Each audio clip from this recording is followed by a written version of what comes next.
Well, we say at this time every year that we have seen the Derby winner in action. We don't know which dog it was, but we have definitely seen it. As you can see, they're just finishing up the opening or the second round draw for the Boylesports Irish Greyhound Derby. So we'll crack on, Kevin, because it was a tremendous night's racing here at Shelbourne Park. Safe to say the Derby really came to life tonight, and I know it's still early days, but just got the blood going. Jack's Little Thing will take the headlines, no doubt about it, but from start to finish some of the action was just unbelievable. Yeah, it really was. Definitely the rain that fell today definitely helped the track. You could see it just looking at the track before racing. You knew it was going to be a bit quicker. I think if you were on the borderline of those fastest fours last night, you sort of knew your fate when you walked in here tonight. You knew the track was going to be running that little bit quicker. It was very cold here last night and windy, and it definitely affected running proceedings, but tonight it was scintillating. The performances even were just outstanding again, and Jack's Little Thing, it was an incredible performance. He tipped the iceberg, but like there was so many in behind it. We'll mention as the card goes on, but yeah, it was a fantastic night racing. Yeah, you mentioned there about the track going that little bit faster. All 13 fourth place finishers tonight qualified. Yeah. You know, there's 21 to go through, but all 13 from tonight went through. It also meant, you know, racing was clean as well, so they were getting a clean passage as well. That helped. We have to start on a sour note, of course. Dramana Bucco, the dog we'd all been looking forward to see, picked up an injury, unfortunately. His derby is over, perhaps his racing career. He'll be given the very, very best of care. He's the type of dog that could easily go to stud, even though he's only had the 4 starts, 3 sensational victories. It's a sad note, but the victory went to Razzle Dazzle Monarch, and you know, Neilus O'Connell had a 1-2. You know, Jack alluded to it in the interview afterwards. They don't be winning in those circumstances, but they're delighted with their charges.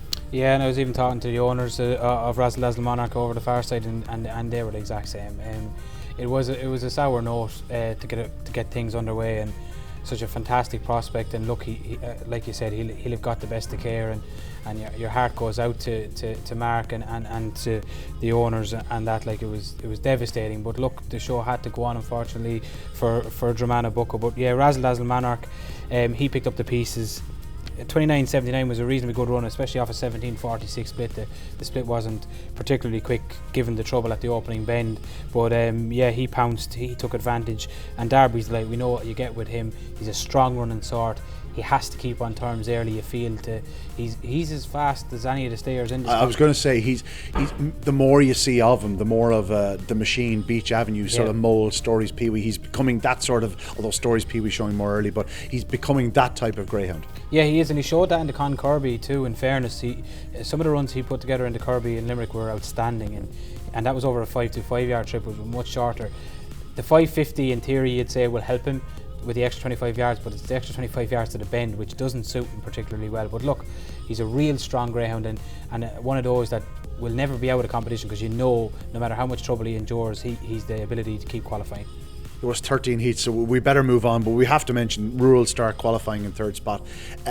Showing more signs of life, but it's going to have to happen quickly for him. You know, he looked a real star in his early days. Kulavani Sando, another qualifier. Neilus O'Connell, he had 3 runners, all 3 qualified. It's a fair achievement. Yeah, Neilus would have took that before the race started. He sure would. Moving on to the second heat. It wasn't one of the fastest heats, but it was certainly an exciting contest here. Gay Time Milo got up late to land the spoils. Droopy's Good, though, set a searching gallop at 17.30 to that third bend, but we knew he was going to be crying for oxygen off that final turn. The 550 yards really does test him. It was Gay Time Milo who was closest, got up to land the spoils, and Ballymac Belvolt back in third, and Monbeg Zinzan actually finishing fast in fourth spot. Good display by Gay Time Milo. Yeah, very much so, and this dog really, I always knew he was a nice dog. He went to England. I was quite surprised nearly by Graham putting him in the van to go to England. They clearly told me that maybe he was better than I thought he was, and he showed that too over in Toaster. His form for me went up a level with some of his runs in Toaster. There's 1 or 2 performances where I think he really took a step forward, and he's carried that form in here. I know the time at 29.90 mightn't be spectacular, but he's got real good all-round ability. Track did sort of quicken up as the night went on, though. Yeah, exactly, and that's what I was going to say here, because to your eye, Droopy's Good was doing a lot quicker than 17.30. I was quite surprised by his split to the third bend. I thought he was doing sub 17.20. So I think there was about a 2-length thing there that I think Droopy's Good can definitely find, which will help him. If you're connected to Droopy's Good, you want the track to be running well. You want good conditions, good underfoot conditions. If he gets them to the third bend, he should be able to lie up with the best of them. So he'll be a nice prospect going forward. Ballymac Belvold, it's just not really firing for him at the moment. No. I thought this dog in Limerick, and some of his runs in Limerick, I thought he was going to be a potential superstar. Now I know he lacks the yard to the corner, but even that finishing kick, there's more to come from him. It's just not firing right now. He's a lot better than what he's not. He's not the same greyhound we thought he was going to be when he first appeared.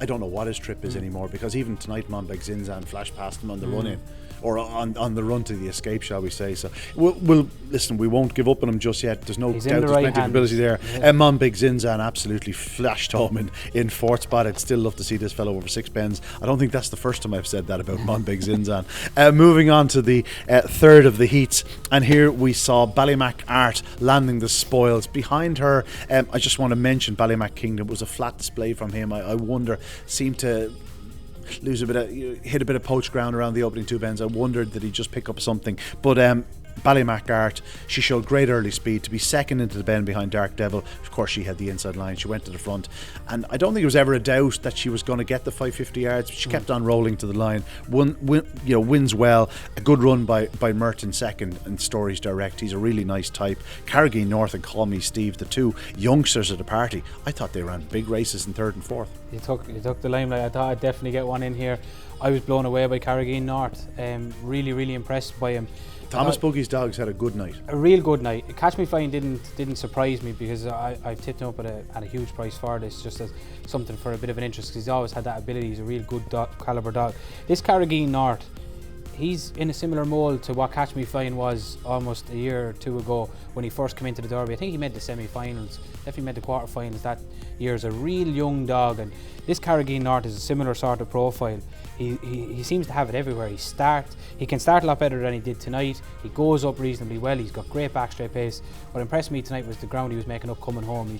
And in 29.66, if they're doing 29.90 in front, you might understand it a little bit better. Real eye catcher for me, Carrigain North, but take nothing away from the winner. She oozes class. There's no doubt the 5 to 5 yard trip is probably a little bit more of hers, but it's hard to say that doing 29.66, but the extra 25 yards at the corner, that will really suit her. She's dynamic to the opening bend. She's brilliant. Stories Direct, he's starting to come really back into form. He's showing more early than he did in his early days. He's just a really nice greyhound. Yeah, he is, and he's improving all the time. His section's improved the more runs he got in Clonmel, and it's doing the same here. He could take another step forward again. And look, you have to mention Ballymac Kingdom. Unfortunately, it just wasn't for him tonight. I'm sure we'll see him back soon. He's been a brilliant greyhound for the last couple of years. Dual Classic winner, of course. Moving on to Heat 16. I don't know if I was surprised or not by Jacob Tashadalek. He produced those couple of runs down in Kilkenny.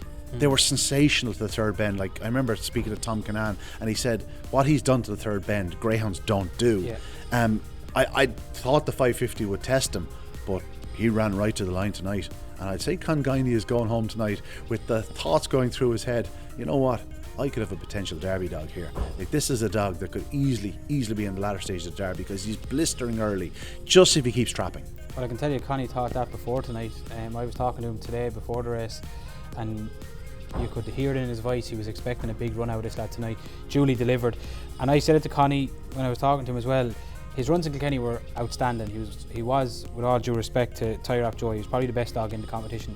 He was unlucky enough in the final, but it was almost like he was the school bully in that stake. It was an A1 competition. He was the open class dog in it. We all wondered how will he do when he steps back into it, and he showed us tonight. It was awesome. He literally, like Wexford, he traps on terms with Wexford Merlin and blows them out of the water. Yeah, absolutely incredible. From the line to the bend, we talk about that extra 25 yards, it's right up his street. Kilkenny, long run to the opening bend, he loves it. The extra run to the corner will suit this down to the ground. 29.45. 17.16 when the track wasn't still flying at that point. Yeah. It was the fastest time of the Derby to that point. Yeah, and come September the 18th here, 29.40 nearly winning the Derby final itself. So, like, do you know what I mean? It's not like you're saying if he improves another 3 lengths, he could be a Derby dog. That run tonight, if he just keeps getting the front, that's all he needs to do. Yeah, absolutely. Yeah, and just to mention then as well for Catch Me Flying, I thought he ran incredible in behind again. Catch pigeons down the back straight. Yeah, and Thomas said to me at the first, I said to him, he said, but my lad can't go to the bend like that. Like, Catch Me Flying, last year was showing a lot more early pace. If he can find that trapping ability again, he's got such all-round ability. He was left short of room after a few strides tonight, Yeah. so it was sort of unfair to say he wasn't getting to the corner. He just didn't have the room. Yeah. But again, he's showing awesome pace down the back straight. Stayed on well. Ballymac Merlin, I've been a bit disappointed with this dog. I was expecting him at any time in his career to take off. Again, like his brother Ballymac Belvote, just hasn't quite happened. But as you said, he's in the right hands. I wouldn't give up on him just yet. Burgess Cassie, I thought she had a horrendous draw on trap 4. She ran well to qualify. She did really. She ran really well to qualify. She's a strong bitch, 66 pound weight, so she had to use her size then and scope to pick up Wexford coming home. She was very strong in the latter stages. And yeah, look, Merlin and Belvote are literally just going through an off period at the moment. Liam will get to the bottom. Liam and Shane will get to the bottom of them, and you'll see them firing much better shortly. Heat 17, the fifth of our heats this evening. Deadly Samurai. I was told this fellow would need the run prior to racing. It wasn't from the kennel, but it was someone that would be shrewd enough.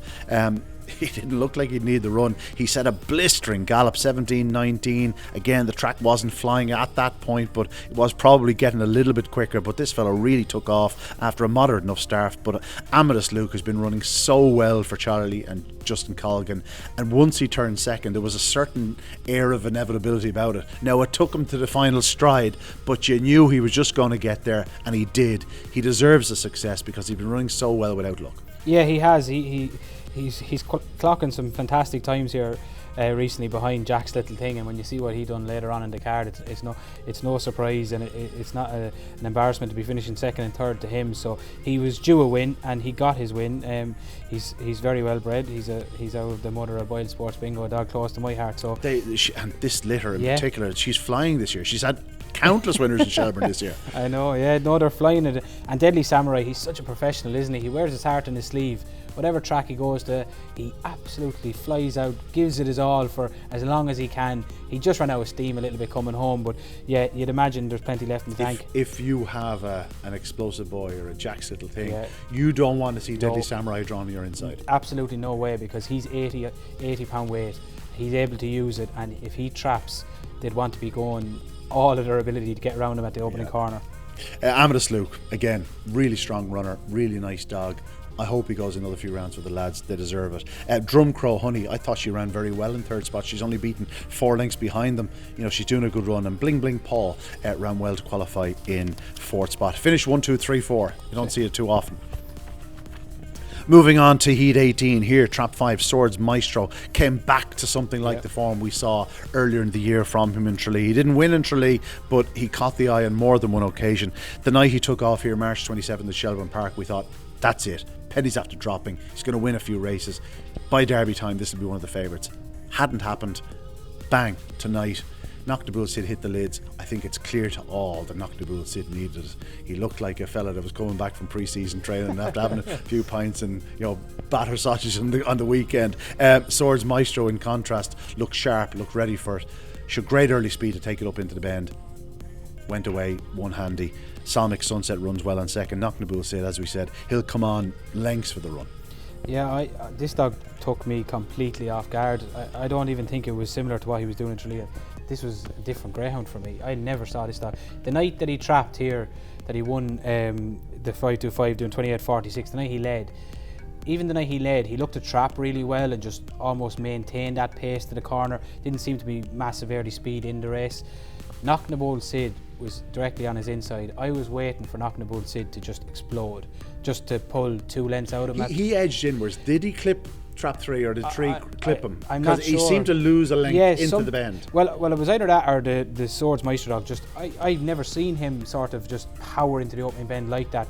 To take the corner from Knocknabull Sid, I was absolutely shocked. I thought I was watching a different dog. I had to check the card twice. It was 17.22.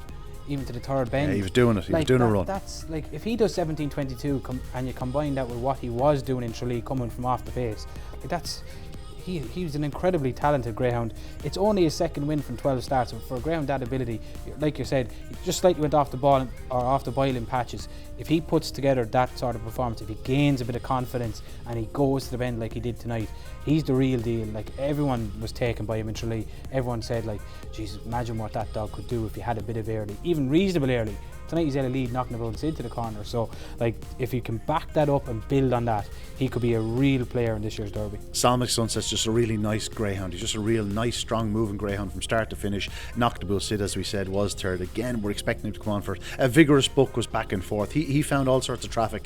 You know, he stayed on his feet at the opening bend, which was the key, and he was always fourth. But I expect better to come from him. But Swords Maestro, Graham Holland all of a sudden has a nice little team, and it's great to see Barbara and Leonard having a nice dog, because they've always had a good one. They're not afraid to spend their money, and they're great patrons of Shelbourne Park. Yeah, and this could be very, very good if he keeps trapping like that. He's one to watch.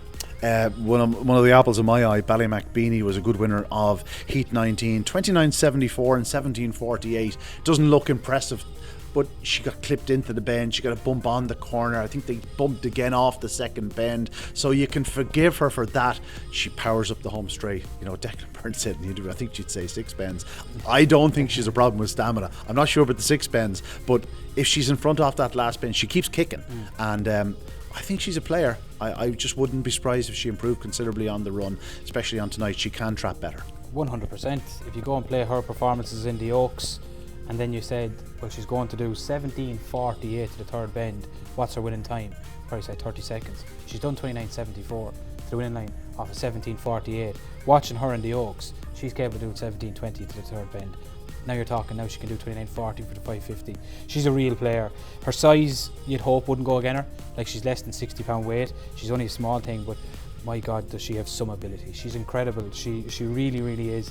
To do what she's done, and even that time when she came back from the long layoff into the Oaks, I know it didn't happen for her, but she's just unbelievable. She really is. In this year's Oaks, that was, of course. But yeah, absolutely fantastic. A special mention for Pierno. I was glad to see him qualifying, because my own lad Warwick Avenue gave him a right dig at the corner. The two of them came together. It was right shoulder. I was top of his shoulders last night. He's showing lots of pace at the moment, Pierno. Oh, he is. He's absolutely I flying. just wish he'd get that trapping in order. Gort Kelly Nestor deserves a mention. Yeah. Here's a greyhound, like, you know, I don't want to be derisory of him, but you'd always say to him, he's just that length or two off top company. He's won nearly €17,000 in prize money. Obviously, he won the Black and Amber Derby. It was an A1 competition. He won the big competition here at Shelbourne Park last year. Andrew Murray, getting some spin out of this dog. You know, if you look at his record, 29 starts, and, you know, on 22 occasions he's been in the frame, including 11 wins. That's, you know, 30 and 23 now. He's just one of those greyhounds. He just doesn't know how to run a bad race. Yeah, no, he never does, and he's nice early pace as well, and things didn't go his way. And when you have those types of dogs and things don't go your way, you just hope to qualify, and it happened tonight for him. And look, yeah, he's one of those dogs that you'd imagine he'd be a pretty big price every night, but he'd always run a good race and give you a bit of value. Pierno will live to fight another day. He's the type of dog, if he was in bad company at evens, you wouldn't back him, but in top company at 6 or 8 to 1, you go, oh, he's worth a fiver, because he's one of those dogs. He can take a ping. We know he has the pace to beat them. On to Heat 20. Great name, that. I described in Talking Dogs TV, he's not the greatest dog in the world to pass, because he just seems to run into himself. It's like he doesn't see the traffic coming, whereas Ballymac Wild is the complete opposite. This fellow just runs into the wrong spots. Tonight he stopped twice, 3 times. Still has the power and the pace to get through. He's chasing it into the ground. He wants to get there, but just sometimes the brain takes a while to get to the feet. But what an engine. Oh, incredible. Really, really was. It was like tradesman wouldn't be stopping in front. You know, like, this dog has been running in real good quality races up here lately, putting in like 28.50, 28.65. He's been running really well, and I thought definitely at the showed third great bend, early speed as well. He did, yeah. And when he trapped, I thought Great Name that completely missed it tonight for whatever reason. And he gets trouble, and he gets cut off at the third bend, and I was like, well, that's enough. And then off the last bend, he comes wide, and literally, he sort of comes between them, and Tradesman, as he's tiring, is moving off, and then he decides, oh, I better check across, but then runs into the dog and could have fallen, but not only does he not fall, but it's like he just propels forward. He wins a length. It's an incredible run. It's 30.06, but yet, or 30.09, but yet it was a big run. It was, and it was unbelievable, because it wasn't as if that he checked over just off the last bend. He checked over almost passing the 550-yard traps with 25 yards to go, and he goes from checking over to making up 2 lengths in the last 20 strides. He's an unbelievable greyhound. Like, I know you've touted him on many occasions as one of the fastest greyhounds in training, and he is that. He's unbelievably talented. Can be a little bit frustrating, like you said, making the wrong move from time to time, but every night he lines up, if you're against him, you're always looking out for him because you know he's not going to go down without a fight. He's one of those dogs. He's probably better off in better company. Yeah, absolutely. Things are happening a bit quicker. Coombe Leo tried all he could to get to tradesmen and around him and couldn't do so, but he's capable of a flying start, and there's probably a run in him in the Derby. He's not one you want to be taken on too often. No, definitely not. And another one of those dogs that sort of went to England. I was surprised by them going to England, showed some real nice form, bringing it back here. He can start. The night he gets on the bunny, you're right, there could be a run in him. Brycar Oak was back and forth, but I think she's facing a tough draw the next night. Moving on to Heat 21 here, Jack's Little Thing just took off. Away and gone, 16.96, 29.10. This wasn't just a great run in the opening round. No. This was one of the all-time great runs at Shelbourne Park, like sub 17 seconds, 29.10. If you take out last year's Derby out of the equation, it's equaling Tyre Van Gaal. Magnificent performance by a dog who really did. I know he did in Champion Plate, but he really announced himself as a serious Derby contender tonight. Yeah, look, we said it here last night, and we were even. It looked like it was going to be a similar occasion tonight, where you just basically have to rule out all of the runs from last year. That the track was running a bit quicker, it was better weather, and you'd almost say that this is a performance from last year's Derby. This is an outlier. Yeah, it was as soon as he clocked 3:38. I wrote down 4 on the card. And I just looked for the clock to see what he was doing to the third bend. You just knew it was going to be an unbelievable performance. Like, in against real good quality opposition, he just makes light of them. The key to this dog is trapping. As long as he can keep trapping, if he keeps doing 3:36s, he can repeat these 29:10 runs. He's got that ability. It's the night that he just doesn't get away. That's the night that you'd be hoping just to keep qualifying and keep his hat in the ring, because on his night, when he does a 3:36 split, he can beat every greyhound in training. I don't think he's that's now clear second favourite for the Derby. Absolutely. I think Damien Lonigan confirmed that this evening to Barry Call on Talking Dogs TV. Explosive Boy, Jack's Little Thing, and then the rest. Athlacazette does 29.45 in defeat. He's beaten 5 lengths, and he's still the second fastest greyhound in the opening round of the Derby, alongside Jacob Tashidlek. It was a hell of a run. Noel was interviewed, he was delighted, and he has every reason to be. It was a magnificent run, a career best display in defeat. Yeah, and he's a dog I've admired for a while now at the Lacazette. He always is a big price. I just know from pricing up the Saturday night cards here, you always put him in a big price. No one really backs him. He wins his fair share, but he always runs a good race. He's always in the frame. He's always knocking on the door. His card doesn't really tell the true reflection. He's ran 25 races now. He's been second 9 times. You might be saying, oh, is it a case that he just doesn't go? But it's the complete opposite. You put the 9 dogs that beat him in a race, exactly. And all of a sudden, or in a competition, you've got 9 very fast greyhounds. Yeah, and he always runs in the best races, and he always runs with great respect. I really mean it, I hope this dog keeps qualifying. He's such a genuine dog, and he'll be a big price next week again. You watch and wait and see, and he'll run a big race again. Noel is floating home to Kilmallock tonight. Trap Joey for Kilkenny was back in, Kilkenny qualifier was back in third, and Viper's Buzz back in fourth. There's a big run in Viper's Buzz. It just needs to sharpen up early. On to Heat 10 here, Macho Pride, 17.12, 29.56. Very taking display from Gary Silcock Greyhound. Gary Silcock is a man that when he comes to Shelbourne Park, he shows greyhounds respect. This Macho Pride showed great early speed, did move to the middle of the track in the early yards, came back in towards the corner, drifted off the last bend. He's a dog, he's out in 4 actually, we just know that from the draw in the next round. That won't be a problem to him, especially if he shows his early dash. Yeah, he's a dog that I was struggling a little bit to grab a hold of for the price, and you look at him now and his price will be trimmed a little bit, because that was a very impressive performance. He has some reasonably good runs in Dundalk for the 400, like a 21.30 back at the start of his career. He ran obviously in the bar one, he only done 21.68 on that occasion, having found trouble at the opening bend. But we saw in this Derby last year dogs that can take flying starts and go to the bend, that can get to 550. I know maybe the reason he drifted off the last bend, he might have been tiring a little bit, but doing 29.56 with sprinters early, if you can keep doing that, you're going to be very difficult to peg back. I was very taken by this dog. A dog I didn't know a whole lot about coming into the competition. I'm definitely in my notebook going home. Yeah, you stand up and take notice. Martin Lanny will be very happy with his night's work here this evening. We'll get back to it. We'll talk about another one of his dogs in a few moments, but Reassure is a really nice dog. It was only his 6th career start tonight. Didn't get the start that he can make. He has a lovely turn of early speed, showed great pace down the back straight, passed a slightly flat Angry Tornado. It's better to come from him, but Reassure, a big run in defeat. David Buckley and Martin Lanny have a nice dog. Yeah, they're putting together a nice combination, and I must say, like, Martin has these dogs flying. It was so unfortunate for him last night with what happened with the Roxholm sheepdog, and then being one of the unfortunate 4th place finishers that had to go out with another young dog. But this dog took me a little bit more by surprise tonight, because I know he'd flashed away in a couple of races, but he showed more early pace tonight than I thought he had. Like, when you consider that the one dog is doing 17:12 and a 3:38 split, and Reassure was a little bit behind him going into the bend, but not too far off him, and matched him down the back straight in 29.56 for an October puppy. I'm sure they probably have one eye on the Puppy Derby maybe with this lad, but this dog has a huge future ahead, and Martin's getting a great tune out of him, so he's definitely one. If he's not in the notebook already, add him in. Cricket Bell was 3rd. He was actually starting to build up a head of steam into the 3rd bend, got held up. He mightn't have been all that far away at the finish.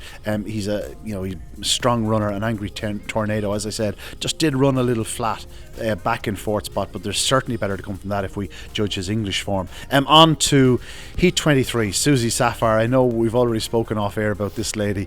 We have similar thoughts. Electric at boxes. She's electric down the back. She got the trip well tonight, yeah, but it's the way she runs her corners. That 1st and 2nd bend, it's like Scalextrics. You know, I said to you, maybe the legs on the right hand side are an inch taller, because she zooms around those 2 bends. Unbelievable. 3 lengths in front of the 1st, 6 lengths in front of the 2nd. Yeah, no, I said it to Owen as soon as he walked in. I don't think I've ever seen a greyhound that can run that 1st and 2nd bend the way she does. She doesn't miss a beat. She goes into it a million mile an hour. You're expecting her, because she rails so tightly, you're expecting her to almost ease, check herself and go around it. She doesn't. She goes harder around the first 2 bends. It's Scalextrics, I'm telling you. It's unbelievable to watch. Like, it was dynamic watching her going around. She showed us that in the Oaks. She showed us that electric early pace, but I don't even think in the Oaks she was like that going around the opening 2 bends, or else I was blind and missed it. But she was unreal on the opening 2 bends tonight. 17:12 to the 3rd bend. She's brilliant. She really is. She's November. You forget that. I genuinely forgot that. She's the Oaks champion, Puppy Oaks champion. She's November. She can run in the Puppy Derby. We may just give up. We may stop the Puppy Derby, but no. And 29.59, I was a lot more confident in her staying the 550 this week because of her run last week. She didn't get the lead last week in a really, really good race. She didn't throw in the towel. She's only beaten 2.5 lengths by Romeo Majiko, sticking to the task gallantly. That told me that's an extra feather in her cap, that the night that it goes wrong, if she's in a reasonable position, she can still qualify. That's a brilliant tool to have for an early pacer like her. But you're talking about explosive boy, Jack's the thing. The last greyhound you want to see on your inside is Susie Sapphire, because she is just going to. Although she's not going to get in your way, because you're going to stay tight to that fence. Well, yeah, she won't move off. That's the thing. Imagine her up in trap 4 and she'll come across then. But yeah, brilliant to see Owen with another live wire, and the general public, I'm sure, will have to latch on to her. Being so young, a lady in against the boys, an Oaks champion with that dynamic early pace, she'll be setting the pace. All the boys will be trying to catch her. Hopefully she can stay going, and it'll make a great storyline going forward. Yeah, you wouldn't mind a few like her. All About Ted ran a big race in 2nd spot. Willie Rigney was interviewed, delighted with the run. Yeah. Obviously feel that the dog probably needed it, will come on for it. He can start better. I suppose it looked like he walked out because of Susie Sapphire flashing out. Owen McKenna was delighted with Susie Sapphire, there's no question about that. I think he's delighted she didn't come in season, because if she had, she wouldn't have been here at all. Burgess Pippa was 3rd, and Lord Boomerang, Tommy Woods, absolutely chuffed with himself to have a runner in the next round of the Derby, and deserves it. He's been a dog that's been sort of knocking on the door here in plenty of good races over the last while. Moving on to Heat 24, and here Mallows Marley got up in the closing yards to deny Grangeview Mac, who sort of snuck in as a reserve. When he came in as a reserve, you know, you could almost hear people talking around not even considering, because he came in as a reserve. We know exactly how good this dog was. I thought into the back straight he was going to win. Drifted off the last 2 bends, probably a bit puppyish still, and probably tested by the 550 yards, but ran a big race in defeat. But Mallows Marley is just a good, solid, strong running greyhound. 8 wins from 20 now, a son of Droopy's Roddick. They all get to that winning line, and that was the case with Mallows Marley, a good winner. Yeah, and I was surprised to see Granger Mac not in the Derby initially, but I was talking to Pat last week, and look, you know clearly how much of an admirer of the dog I am, and I was talking to Pat last week and I was saying it to him, like, how much of a big fan I am of him, and he was saying to me that since he's come to the kennel he's just not settling, he's a little bit highly strung, and I put it down to that. I thought maybe he's just not mature enough, and I'd say that was genuinely the reason he wasn't in. And his previous run probably just convinced Pat, if I get the chance I'll throw him in, and I think that's probably why Pat did it, and that would play up again tonight. He's in the 12th race tonight, you know, and for a highly strung dog, an excitable puppy with only a handful of races, I would imagine he will have learned so much from that tonight. I would expect him to come on again. He's got that explosive pace to the third bend, 17-16 tonight. Like, when you consider he's only half a length off Susie Sapphire and on the Raven we did about her, this dog is a very young dog with only a handful of races too. Watch out for him big time in the future. Malogs Marley, yeah, since you in your commentary said wouldn't be renowned for the early pace last week, he seems to be absolutely flying out. He wasn't trapping previously like he is at the moment. He's such a strong running type dog. Winged it again tonight. He can keep up that trapping. We know how strong he is from halfway. Renowned for that finishing kick. It was I fancied him picking up the Granger dog off the last bend. It just looked inevitable that he was going to pick him up close home, and that's exactly what happened. 29-71. I think both of those can go quicker. Yeah, Owen McDonough will be delighted with Kilbannon Psycho. Ran very well here at Shelbourne Park. Will certainly improve for the run. We know he can go up faster, or she can go up faster. Just want to keep it on the radar. You know, don't be dismissing her out of hand next night out. And Spinosaurus qualifying back in fourth spot for Owen McKenna, who had a good night, of course, and this fellow's still very, very lightly raced. There's clearly talent there. He's going to need to sharpen up though. And then to heat 25, the final opening round heat of the Boylesports Irish Greyhound Derby. Bit of a marathon session, there's no question about it, but you know, it was a joy from start to finish. The time flew, and Romeo Magico flew. This fellow is absolutely electric to the third bend. He does 17.06 off the start that he made tonight. He is vulnerable up the home straight, we know that, but he has blistering early speed, and again, the big guns will try to avoid this fellow. Speaking of big guns, he is a big gun himself. He's certainly one of the leading fancies for Derby Glory. Yeah, when you look at the second round heat here behind me, he's in a cracker next week as well. Definitely the second round heat to pick from, but absolutely outstanding. He's well built, he's plenty of power in him, close to 80 pound weight, and he's flying at the moment. He really is. He didn't even trap as well as he can do tonight. And then you look at the clock to the third bend, 17.06, like second fastest. I'm going to say, I don't know off the top of my head, but he's probably the second fastest third bend clock behind Jack's Little Thing. I would say so, yeah. That we've seen. 29.62, a slight cause for concern and stamina, but every run you would imagine will strip him a little bit fitter. He should be getting a little bit stronger, and he's still in August only. Yeah, and they're going to have to come from behind him. Like, he's got that dynamic early pace when he starts. There's plenty of dogs in this Derby with great early pace, so it's one to look out for going forward. And I know you're going to come to Crafty Bonanza and Beach Avenue later. Crafty Bonanza, completely an unknown really coming into. He won here on Tuesday night in 28.40 odd, and like an A2 or an A3 or something. Yeah, because I was going, is this dog entering the Derby, you know? And then bang, does the run. I was going, he's not too bad. Tonight was unbelievable. Flashed out, led early. You know, Romeo Magico, okay, leaves him standing to the third bend, but he really stayed on strongly. The whole Beach Avenue up the home straight and into the escape. That's serious running. Well, I saw the dog running in Kilkenny. I saw him running in Kilkenny. He only trapped really in the final. He won the Dobbs Isle down there. Was in trap one on that occasion. He wasn't inside seed in that state in Kilkenny. He wasn't trapping in Kilkenny. He wasn't really going to the corner as well. He absolutely winged it tonight. That dog from halfway can really fly. In the unraced in Kilkenny, he was making up savage ground behind really nice puppies, so stamina will not be his issue. Wouldn't be surprised if this lad could even step up and trip in future. Martin Lanny and David Buckley again. Proper team. They've gathered together some real nice prospects, and Martin's getting a great tune out of him, and long may it continue, because if he keeps trapping like that, he can definitely go a few rounds. I was over the moon with Beach, similar to Price's Jet.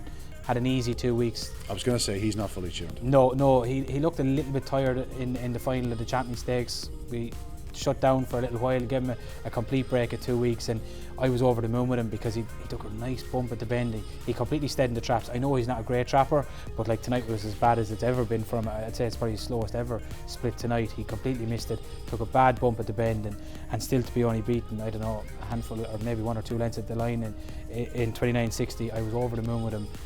Snaky second round heat again next week for him, so he'll have to up his A game. Yeah, he might be galloped twice next week. Epic Hero, the Ledger winner, has hasn't really happened for him in recent weeks or months. I don't know what the story is, but you know, the 28-28 trial would suggest there's still plenty of ability there, and he's going to take off some night, whether it's going to happen in this Derby or perhaps in another Ledger bid, I don't know, but he's going to need to find his trapping boots. And the last 2 words are the key to him. He's just not trapping at the moment. I put the mocker on him up here a fortnight ago. Apologies to Thomas. I said to him before, I still think he's a good thing tonight. Missed the break, got trouble, chinned and finished second. It's gone to the stage I don't even say it into connections anymore. I don't even say good luck. Yeah, I won't make that mistake again. But yeah, look, he's just not trapping at the moment. We know the ability is there. You don't win a Ledger and just fall off the face of the earth. 28-28 proved that. You'd be foolish to draw a line through him and put a double figure price beside him, because he's got all the ability. He just needs to start. Yeah, well, there you have it. 25 heats are done. We've seen the Derby winner in action. We are no closer to knowing the winner, although we can pick out a few more likely contenders than we could a few days ago. But that's it for the opening round, the Boylesports Irish Greyhound Derby. Next Friday, 8 heats. Next Saturday, 8 heats. The second round. It's worth waiting for. Don't forget, on Monday evening, we'll be talking dogs on a Monday. Just so happens my guest will be the little lad beside me.